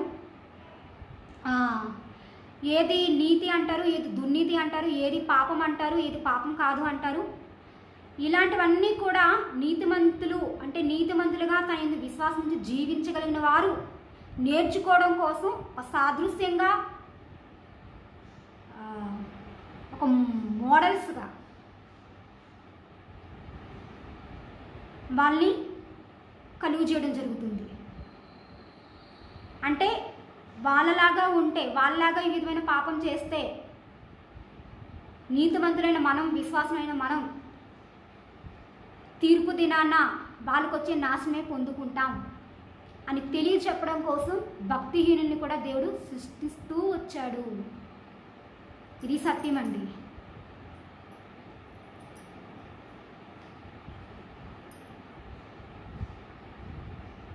సో నీతిమంతులకి నీతి అంటే ఏంటో తెలియజేయడానికి, రక్షణ అంటే ఏంటో తెలియజేయడానికి, ఏది పాపమో ఏది పాపం కాదో తెలియజేయడానికి, సో వాళ్ళకి కలిగే నాశనం బట్టి వీళ్ళు జాగ్రత్త పడడానికి భక్తిహీనులు కలుగు చేస్తాడు. భక్తిహీనుల నాశనానికే భక్తిహీనులు కలుగు చేస్తాడు. మరొకటి, వాళ్ళని రక్షణ పొందుకునేలా చేశాడు, వాళ్ళని నీతి పొందుకునే చేశాడు, ఆ విధంగా వాళ్ళకి ఆనందాన్ని ఇచ్చేలా వాళ్ళని సృష్టించాడు. మేమెందుకు ఇలాగా నాశనం పొందుకునేలాగా శాపం పొందుకునేలా సృష్టించాడు, ఎంత స్వార్థపరుడు, పక్షపాతి అని అంటూ ఉంటారు. కానీ కాదండి. మరి తన న్యాయంలో ఈ విధంగా ఒక నియమం ఉన్నప్పటికీ కూడా వాళ్ళ గనక తన యందు విశ్వాసం ఉంచి తానే దేవుడని తెలుసుకొని తన మాట వింటూ బ్రతుకుతామని నిర్ణయించుకున్న మరుక్షణం వాళ్ళకి ఆ శాపం, ఆ నాశనం లేదు. రేపు తీర్పు దినాన వచ్చే ఘోరమైన శిక్ష వాళ్ళకు ఉండదు. మరి అలా కొంతమంది దేవుని మాట వింటూ దేవుని యందు విశ్వాసం ఉంచడం ప్రారంభించడం మొదలుపెట్టినప్పటి నుంచి వాళ్ళు దేవుని భక్తిలోకి, దేవుని రాజ్యంలోకి అడుగుపెట్టి దేవుని సంబంధులుగా మారి ఇక నుంచి దేవుని రక్షణ, దేవుని ఆశీర్వాదాలు పొందుకునే మనుషులుగా మారిన వారు అనేక మంది ఉన్నారు. హిందువుల్లో చాలామంది ఉన్నారు, ముస్లింలో చాలామంది ఉన్నారు. ఇక ముస్లింలో అంటే ఇస్లాం మతం, వాళ్ళు పూజించేది కూడా యెహోవా దేవుణ్ణి. కానీ వాళ్ళకి యెహోవా దేవుడని క్లియర్గా తెలియదు. అల్లాహ్ అంటారు, అల్లాహ్ అక్బర్ అని చెప్పి వాళ్ళు పూజిస్తూ ఉంటారు. కానీ క్రైస్తవులు ఉన్న యెహోవా దేవుడే వాళ్ళ దేవుడు అని తెలియదు. ఆయన ప్రియకుమారుడు యేసుక్రీస్తు అన్న వాస్తవం తెలియదు. ఆయన పేరు యెహోవా దేవుడని క్లియర్గా తెలియదు. బట్ ఆయన పద్ధతులు తెలుసు, ఆయన న్యాయం తెలుసు, ఆయన ఆజ్ఞలు తెలుసు, ఆయన నియమం తెలుసు, ఆయన పెట్టిన కొన్ని పండుగలు తెలుసు, ఆచారాలు తెలుసు. అవన్నీ హిందువులు ఆచరిస్తున్నారు, ముస్లింలు కూడా ఆచరిస్తున్నారండి. మరి సంక్రాంతి దినాల్లో ధాన్యం పంట అని చెప్పి పండుగ చేస్తూ ఉంటారు. కొత్తగా వచ్చిన ధాన్యము, ఈ ధాన్యంతో కాస్త పిండి వంటలు చేసుకొని ఆనందించాలి, పంటలు పండే మంచి సమయం అని ఒక భావంతో హిందువులు ఉన్నారు, కొంతమంది ముస్లింలు కూడా ఉన్నారు. మరి అదంతా కూడా యెహోవా నుంచి వచ్చిందే. కానీ దానికి సంబంధించిన దేవుడు యెహోవా అని వాళ్ళకి వాస్తవం తెలియదు. ఎందుకంటే యెహోవా దేవుడి నుంచి వాళ్ళు ఎలా తప్పించబడ్డారో వాళ్ళకి ఆ వాస్తవం తెలియదు. అలా తెలియకుండా మరి యెహోవా దేవుని సమయంలో ఉన్న పద్ధతుల్నే, నియమాలనే వాళ్ళు అనుసరిస్తూ ఉన్నారు. క్రైస్తవులు అయితే కోత పండుగ అంటారు, రైఫ్ ఫెస్టివల్. అది నవంబర్లో చేసుకోవడం జరుగుతూ ఉంటుంది అన్నమాట. పర్ణశాల పండుగ అనేది ఉండేది. మరి అట్ల తద్ది అని ఉండేదండి హిందువులకి. అట్ల తద్ది అనే పండుగ ఉండేది. మరి అప్పుడు యెహోవా నాటి కాలంలో కూడా అప్పాలు తయారు చేసుకొని దాన్ని ఒక పండగగా ఏర్పరచుకొని యెహోవాని స్తుతిస్తూ ఉండేవారు. అట్ల తద్దిలో ఉన్న అట్టులు యెహోవా నాటి కాలంలో ఉన్న అప్పములు అనే భాష గలున్న అట్లు ఒకటే. కానీ వాళ్ళు అనుసరిస్తున్న చాలా నియమాలు, ఆచారాలు అవన్నీ కూడా యెహోవా దేవుడి కాలంలో యెహోవా ద్వారా ఉన్నవే అన్న వాస్తవం తెలియక అవి వేరే దేవతల ద్వారా, వేరే దేవుళ్ళ ద్వారా, వేరే దేవతల ద్వారా వచ్చినాయి, వాళ్ళు చెప్పారు కాబట్టి వింటున్నాము అనే అపోహలో జీవిస్తూ ఉన్నారు.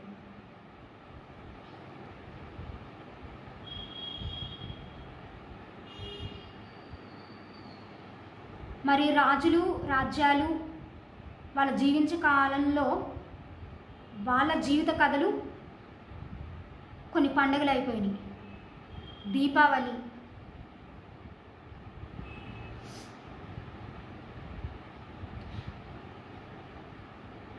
పాపుల్ని చంపే నరకాసుని,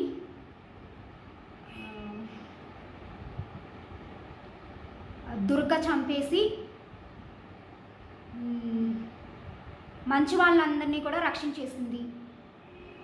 ఇవన్నీ కూడా సృష్టించుకున్న కథలు.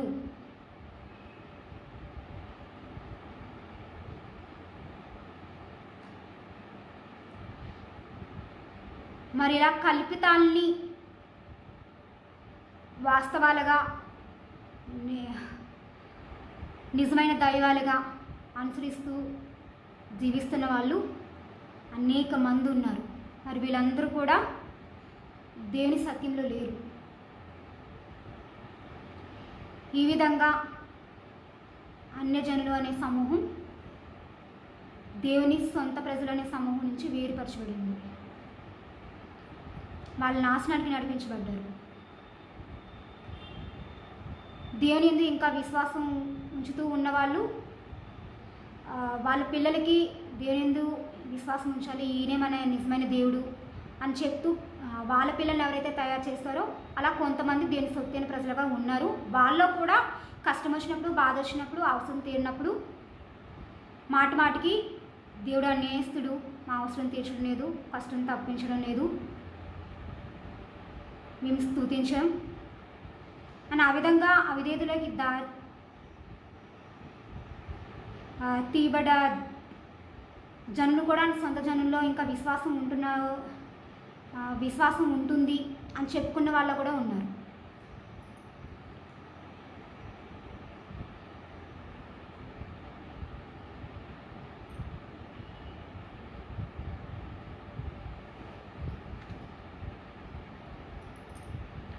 మరి హిందూ మతంలో, ముస్లిం మతంలో, క్రైస్తవ మతంలో ఇలా క్రైస్తవ మతం అని ఆఖరిగా చేరుతూ ఈ మతాలన్నింటిలో కూడా ఉన్నది మంచే, ఈ మంచిని అనుసరిస్తే మన అందరికీ మేలే. సో మనం మత సామరస్యం కలిగి ఉంది, అన్ని దేవుళ్ళు ఒకటి, అన్ని మతాల్లో ఉన్నది మంచే కాబట్టి ఒకరికొకరు సహోదరులుగా ఉంటూ మత సామరస్యం కలిగి జీవిద్దాం. కాన్సెప్ట్ మంచిదే అండి. కానీ ఆ మంచి కలుగు చేసింది, ఆ మంచిగా జీవించడానికి జ్ఞానం ఇచ్చేది పరమదేవుడని యెహోవా దేవుడని తెలుసుకోకుండా జీవించడం అనేది అబద్ధ జీవితం అయింది. ఆ విధంగా ఇతర మతాలు పుట్టింది. హిందూ దేశాన్ని బట్టి పుట్టింది అది. అంటే ప్రాంతాన్ని బట్టి కూడా ఆ మతం ప్రాచుర్యం చెందింది. మరి క్రైస్తవుల్లోనే యూదుల మతం అని ఉన్నది. ఆ యూదులు ఏంటంటే సేమ్ ముస్లింలు వాళ్ళలాగానే పరమదేవుడని యెహోవాని నమ్ముతారు. ఆయన ఆచారాలు వ్యవహారాలు గుడ్డిగా నమ్ముతారు తప్ప ఆయన మీద ప్రేమతో నమ్మరు, ఆయన మీద గౌరవంతో నమ్మరు. యూదుల మతం పరమదేవుని సొంత జనమే వాళ్ళు. అంటే క్రైస్తవుల్లో కూడా పుట్టి క్రైస్తవులు అని చెప్పుకున్న వాళ్ళు కూడా దేవుని సత్తులుగా ఉన్న వాళ్ళు ఉన్నారు, దేవుని సత్యంలో లేని వారు ఉన్నారు, దేవుని నిజంగా ప్రేమించిన వారు ఉన్నారు, దేవుని నిజంగా గౌరవించిన వారు ఉన్నారు. ఆ విధంగా దేవుని సొంత ప్రజలుగా ఉన్నామని చెప్పుకుంటూ కూడా అన్యులుగా జీవించిన క్రైస్తవులు ఎంతోమంది ఉన్నారు. జస్ట్ పేరుకు మాత్రమే క్రైస్తవులు, వాళ్ళ నాటి యూదులు. ఈ విధంగా ఆ విశ్వాసం చూపుతూ, అవిధేయత చూపిస్తూ పాపము నాశనము తెచ్చుకున్న సమస్త జనులందరినీ రక్షించడానికి నా ప్రియ కుమారుని పంపుతాను అని చెప్పిన యెహోవా మాటని నమ్మని, తెలుసుకోలేని అన్యజనంగా వారు ఉన్నారు.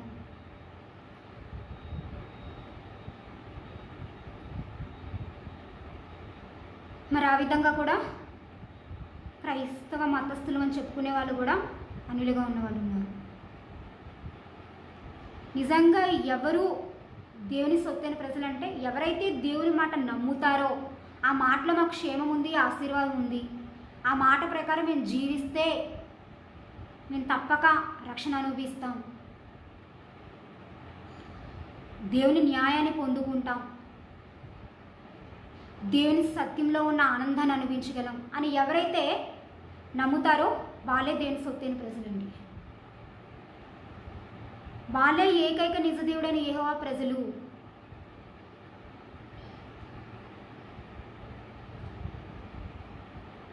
మరి అసంపూర్ణమైన అవిశ్వాసం నేటికి హిందువుల్లో ఉంది, ముస్లింలో ఉంది, క్రైస్తవులను చెప్పుకునే వారిలో కూడా ఉంది. శరీరము, మనసు, ఆత్మ. మనిషిని సృష్టించిన విధంలో 3 భాగాలుగా మనిషిని సృష్టించడం జరిగింది. అన్నిటికన్నా బాహ్యంగా కనిపించేది, బయట ఉండేది శరీరం. ఆ శరీరంలో ఉండేది మనసు. ఆ మనసు లోతులో ప్రవేశిస్తే ఉండేది ఆత్మ. మరి శరీరంలో ఉన్న ప్రతి ఒక్క అవయవం కూడా అనేక పనులు చేయడానికి ఉపయోగపడుతుంది. సో ఆ శరీరంలో ఉన్న ప్రతి ఒక్క అవయవాన్ని క్లీన్ చేసుకుంటున్నాం, అంటే స్నానం చేసి కడుక్కుంటున్నాం. ఆ విధంగా శుభ్రత పాటించాలి, అశుభ్రత పాటించకూడదు అని ఆనాటి పాత నిబంధన కాలంలో ఉన్న యెహోవా దేవుని ఆచారం ఆచరిస్తూ జస్ట్ బాహ్యంగా మాత్రమే, అంటే కొంచెము విశ్వాసం చూపుతూ ఆ విధంగా కొంచెం దేవునికి కొంచెం దగ్గరగా ఉన్నారు. తర్వాత ఆ శరీరంలో ఉండేది ఒక మనసు. ఆ మనసు ఉంటే ఇతరుల మీద జాలి చూపిస్తాం, ప్రేమ చూపిస్తాం, దయ చూపిస్తాం అని 3 మతాల్లో ఉన్నవారు కూడా విశ్వసిస్తున్నారు.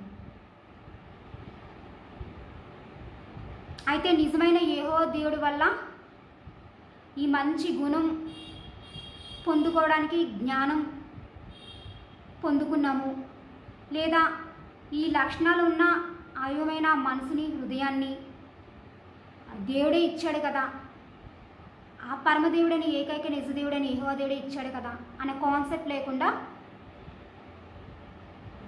ఏదో ఒక దేవుడు ఇచ్చాడు. హిందువులకి వాళ్ళ దేవుడు ఇచ్చాడు ఆ మంచి మనసుని, ముస్లింలకి వాళ్ళ దేవుడు ఇచ్చాడు ఆ మంచి మనసుని, క్రైస్తవులకి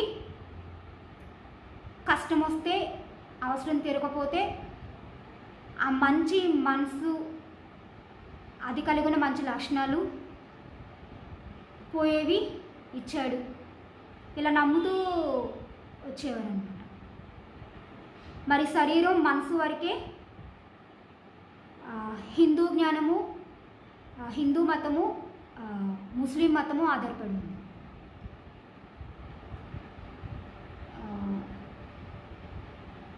తర్వాత క్రైస్తవుల్లో కూడా అనేక మంది పరిపూర్ణమైన విశ్వాసం లేకపోవడం వల్ల వాళ్ళు ఆత్మలో లోతైన వేరుగా వాక్యాన్ని నివసింప చేసుకుంటూ కష్టాల్లో, బాధల్లో, శ్రమల్లో కూడా యెహోవా దేవుడు వాటిని భరించి విశ్వాసం నుంచి వాళ్ళకి శక్తి ఇస్తాడు.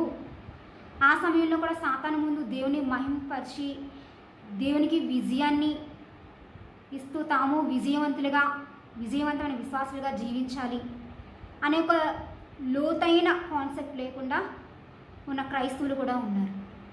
వాళ్ళకి ఏంటంటే శరీరం, మనసు వరకే పనిచేస్తుంది. సేమ్ హిందువులకి ఎలా పనిచేస్తుందో, ముస్లింకి ఎలా పనిచేస్తుందో అలాగనే, అంటే వాళ్ళకి వీళ్ళకి తేడా లేకుండా ఉంది. ఈ విధమైన అసంపూర్ణమైన విశ్వాసంతో, అసంపూర్ణమైన పరిశుద్ధతతో, అసంపూర్ణమైన అవిధేయతతో జీవించే హిందువులు, ముస్లింలే కాదు క్రైస్తవులు నానాటికి చాలామంది ఉన్నారు. వారికంటే ఆ వాక్యము ఆత్మలో లోతైన వేరుగా జీవింప చేసుకోకుండా బతుకుతూ అసంపూర్ణమైన జీవం కలిగి అసంపూర్ణమైన రక్షణలో, అసంపూర్ణమైన సత్యంలో బతుకుతూ అనేక మంది అలా కాలాన్ని గడిపేస్తూ ఉన్నారు. మరి వీరంతా ఎప్పుడు సత్యం తెలుసుకుంటారు? పరిపూర్ణమైన విశ్వాసం కలిగి ఎప్పుడు జీవిస్తారు? యెహోవా దేవుడికి, యేసుక్రీస్తుకి విశ్వాసం ద్వారా ఇంకా ఆయనతో సహవాసం పెంచుకుంటూ, ప్రార్థిస్తూ, పరిపూర్ణమైన విశ్వాసం కోసం మొరపెట్టినప్పుడు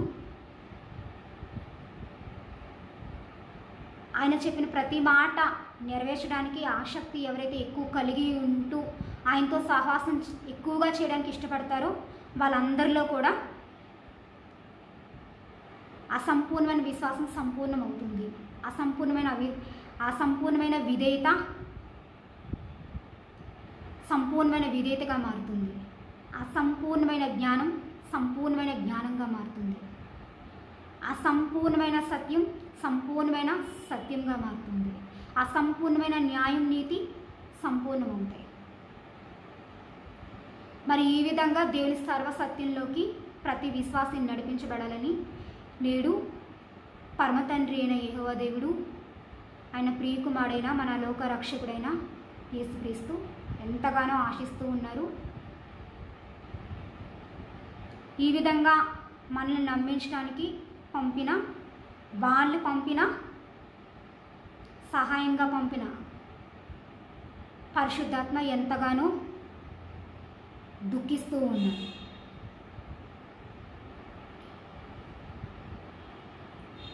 ఎంతకీ మన అజ్ఞానం పోవడం లేదు అని వాళ్ళు బాధపడుతూ ఉన్నారు. సో మరి పరమ తండ్రి అయిన దేవుడు యేసుక్రీస్తు ఆశని కోరికల్ని అర్థం చేసుకొని ప్రతి ఒక్క క్రైస్తవ విశ్వాసి మొదటగా సంపూర్ణంగా జీవించగలుగుతూ, సంపూర్ణ జీవం అంటే అర్థం ఏంటో ఇతరులకి చెప్తూ, యేసు గుణలక్షణాన్ని ప్రచురం చేస్తూ, యేసు నామానికి మహిమ తీసుకొచ్చే రీతిగా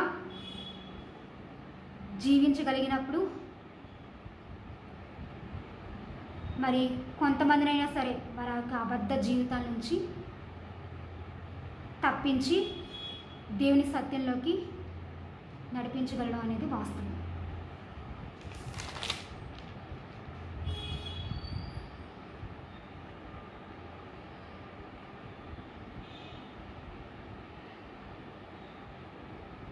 సో ఆ విధంగా లోకంలో ఉన్న ప్రతి ఒక్క అవసరం దేవుడు సృష్టించిన సృష్టే వారికి ఎక్కువ అయిపోవడం వల్ల అదొక విగ్రహారాధన అయిపోయింది.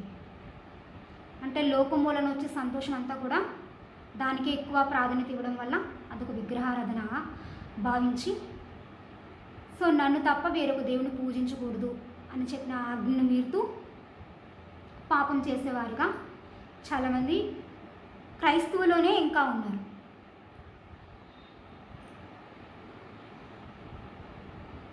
సృష్టిని సృష్టించిన సర్వసృష్టికర్తను పూజించకుండా ఆయన సృష్టించిన సృష్టినే దేవతలుగా దేవులుగా పూజిస్తూ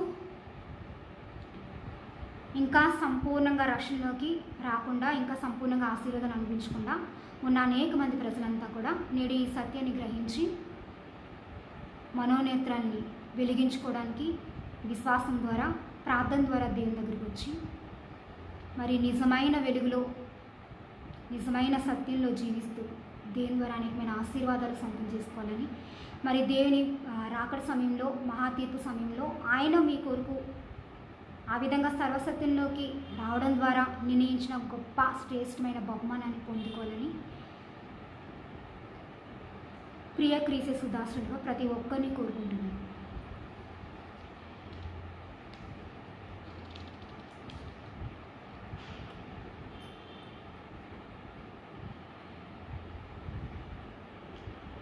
ఆ విధమైన దేవుని నడిపింపు మీకందరికీ విశ్వాసం ద్వారా ఉండుగాక. మరి విశ్వాసం ఇదేతో ప్రార్థించి దేవుని ఆశీర్వాదాలు మేలు సొంతం చేసుకుందామండి. మా ప్రియ పరలోక తండ్రి, మహాపరిశుద్ధుడు, మహాగణ్యైన దేవ,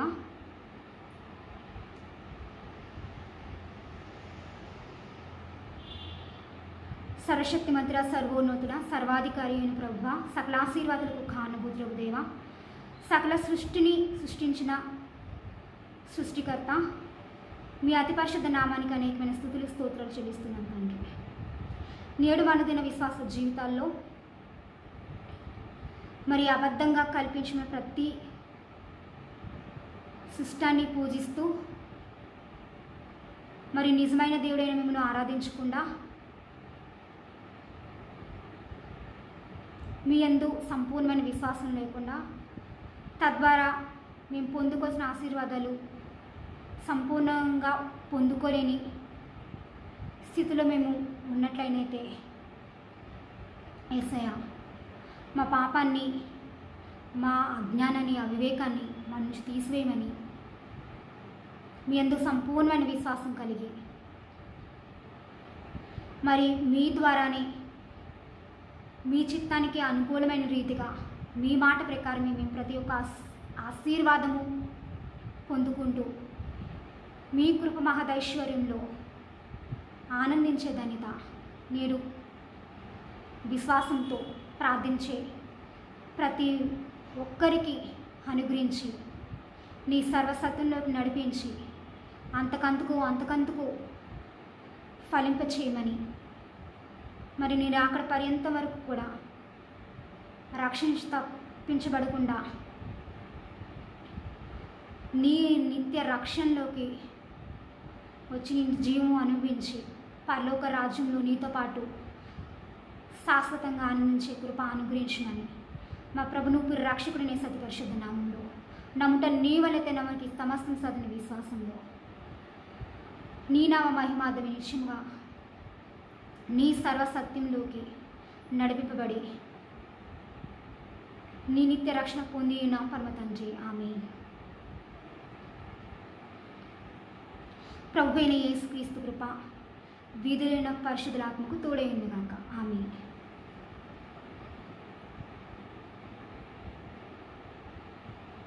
మరి ముఖ్య ప్రకటన ఉందండి. దయచేసి ఈ ఆత్మీయ సందేశం ఉన్న ప్రతి ఒక్కరూ కూడా విని ఊరుకోకుండా యేసుక్రీస్తు రాజ్యవ్యాప్తి జరుగుడు కొరకు యేసుక్రీస్తు పరిశుద్ధ నామాన్ని మహింపరచడం కోసం అనేక మందికి ఈ వాక్యాన్ని షేర్ చేసి మరి మీరు ఆశీర్వాదాలు పొందుకోవడమే కాకుండా వారు కూడా ఆశీర్వాదాలు పొందుకోవడానికి కారణమయ్యి దేవుని మెప్పుని సంపాదించుకోగలరని, తద్వారా దేవుని విలువైన ఆశీర్వాదాలు సొంతం చేసుకోగలరని కోరుకుంటున్నాను. మరి ఆత్మీయ సందేశంలో ప్రతి ఒక్కరూ కూడా మరి పేదవారు అయితే నెలకి 30 రూపాయలని, ఒక కుటుంబం చొప్పున పేద కుటుంబం అయితే నెలకి 30 రూపాయలని, మధ్యతరగతి కుటుంబం అయితే ఒక కుటుంబం చొప్పున నెలకి 50 రూపాయలని, మరి ఉన్నత తరగతి కుటుంబం అయినట్లయితే ఒక కుటుంబం చొప్పున నెలకి 100 రూపాయలని దేవుని సేవా పరిచర్య వ్యక్తి మరి ఈ సేవా పరిచర్య ఆర్థిక అవస్థలో సహాయం చేసి అనేక మందికి సువార్త సేవ అందించడం కొరకు ఉపయోగపడాలని, తద్వారా అనేకమైన ఆశీర్వాదాలు సొంతం చేసుకోవాలని, తద్వారా దేవుని నామాన్ని మహిమపరచాలని మరి కోరుకుంటున్నాను.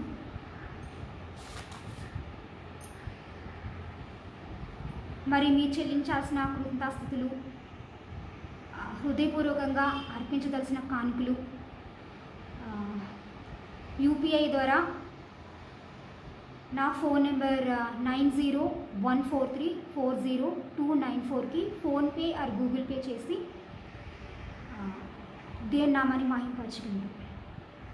లేదా నాకు కాల్ చేసినట్లయితే ఇదే నెంబర్కి కాల్ చేసినట్లయితే నా బ్యాంక్ డీటెయిల్స్ అని చెప్పినప్పుడు బ్యాంక్లో మరి డిపాజిట్ చేసి ఆ విధంగా కూడా ఈ సేవా పరిచర్యకి సహాయం చేయండి. తద్వారా దేని విలువైన ఆశీర్వాదాలు సొంతం చేసుకోండి. మరి ఆ విధంగా విత్తగలిగే మంచి సహృదయము, ప్రేమ, దానికి కావాల్సిన కృప మీలో దేవుడు, మీ హృదయాల్లో దేవుడు కలుగు చేయను గాక. అటు రీతిగా దేవుడు మిమ్మల్ని ఆశీర్వదించును గాక.